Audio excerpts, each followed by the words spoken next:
Be ready. Start.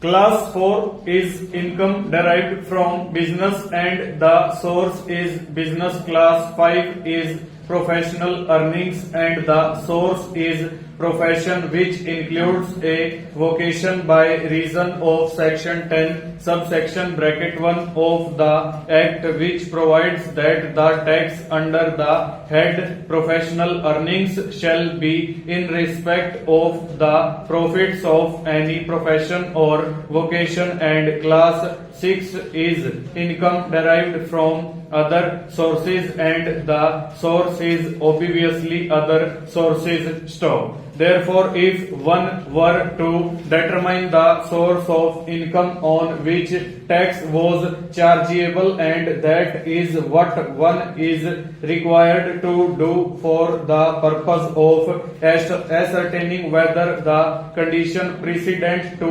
exemption being obtained under section 25 bracket 3 is satisfied, then clearly tax is charged on business only under class 4 and on profession or vocation under class 5 enumerated in section 5 of the act. Stop. This appears to me to lead to a very important consequence.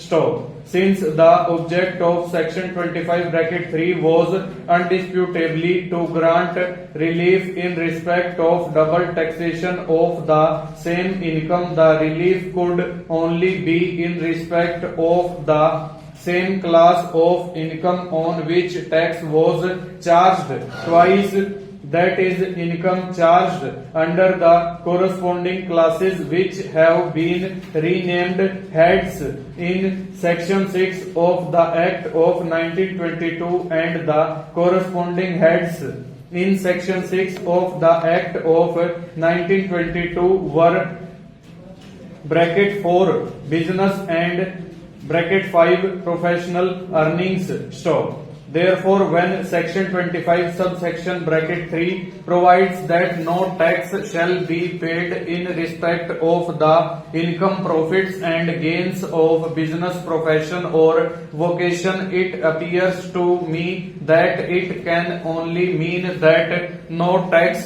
shall be payable on income falling under the two heads which I have just referred to. Stanza. Mr. Palkiwala next urges that the exemption attaches to business and is not conferred on an SSC, and from this he seeks to argue that whatever the nature of the income of that business and under whichever head it is taxed, it attracts the exemption. Stop. Now, in a sense, it is true that section 25 bracket 3 appears to confer an exemption on a business, profession or vocation, but this must be understood in the context of income tax law. Full stop. A business, profession or vocation is not the unit of assessment under income tax law. Stop. The tax is charged on income, profits and gains of the previous year under section 3 of the Act of 1922, but the legislature had to refer to a business, profession or vocation on which tax was charted under the 1918 Act.